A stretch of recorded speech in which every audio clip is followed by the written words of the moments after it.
Hello guys, நான் தான் உங்களோட ஒமாஜி.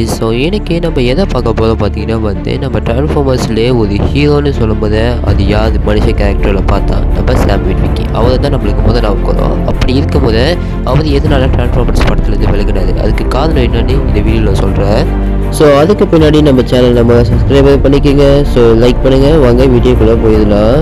இது விலங்கின காரணம், முக்கிய காரணம் என்னன்னு பார்த்தீங்கன்னா முதல்ல அவர் டிரான்ஸ்ஃபார்மர்ஸ் படத்தில் நடிக்கும் போது முதல் படம் 2007 வரும்போது அதில் அவருக்கு முக்கியத்துவம் கொடுத்துருந்தாங்க. அவருக்குன்னு ஒரு ஃபேன் பேஸ் கிடைச்சிது. ஆனால் அதுக்கப்புறம் ஒரு படத்துலலாம் அவருக்கு அது சுத்தமாக அவருக்குன்னு ஒரு ஃபேன் பேஸ் கிடைக்கவே இல்லை. அதுக்கப்புறம் இதனால கடைசியாக அவரோட படத்தில் வெளியாகின Transformers the dark of the முல்லா அவர் கேட்டிருக்காது. இந்த வாட்டி அவருக்கு முக்கியத்துவம் கொடுக்கலன்னா அவர் இந்த படத்துலேருந்து வெளியாகிடுவாருன்னு. அதே மாதிரி இந்த படத்தில் அவருக்கு முக்கியத்துவம் கிடைச்சிருக்காது அந்த அளவுக்கு அதனால் அவர் அந்த படத்துலேருந்து வெளியாகிடாது டிரான்ஸ்ஃபார்மர்ஸ் ஃப்ரான்ச்சைஸ்லேருந்து அதுக்கப்புறம் வெளி படத்துலலாம் போய் நடிக்க ஆரம்பிச்சது.